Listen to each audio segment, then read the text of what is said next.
আসসালামু আলাইকুম এভরিওয়ান, আশা করি সবাই ভালো আছেন। আজকে চলে আসলাম হযরত খান জাহান আলী রহমতুল্লাহ আলাই মাজার জিয়ারত করার জন্য। আসলে ইসলাম প্রচারণার ক্ষেত্রে অনেক ভূমিকা রেখেছে। আসলে অনেক নামকরা একজন ব্যক্তি। সারা বাংলাদেশ থেকে হাজার হাজার লোক দেখতে আসে। তো এইটাই হচ্ছে সেই পুকুর, যে পুকুর এক রাত্রে খনন করা হয়েছিল। আমরা আসলে গেছিলাম, খুব আনন্দ পাইছি এবং মাজার জিয়ারতটা করে আরো উপভোগ করতে পারছি।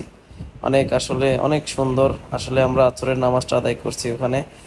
এই যে আমি উজু করতেছিলাম, উজু করছি। আসলে এখানে কিন্তু একটা কুমিরও আছে, দুইটা কুমির ছিল, একটা মারা গেছে আর একটা আছে। কত বড় একটা পুকুর!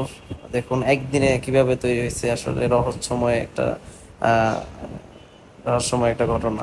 যাই হোক, এটাই হচ্ছে মাজার। আসলে আমরা জিয়ারত করলাম। তো সবাই আসলে আসবেন, জায়গাটা অনেক সুন্দর। অনেক মানুষ আসে ঘুরতে এখানে, অনেক মানুষ মাজার দেখতে আসে। অনেক, সে তো অনেক ইসলামের জন্য অনেক কষ্ট করছে। আসলে এটাই হচ্ছে পুকুর থেকে নামার জায়গা। তো আমরাও গিয়েছিলাম বিকেলের দিকে। আসলে জায়গাটা আসলে অনেক সুন্দর।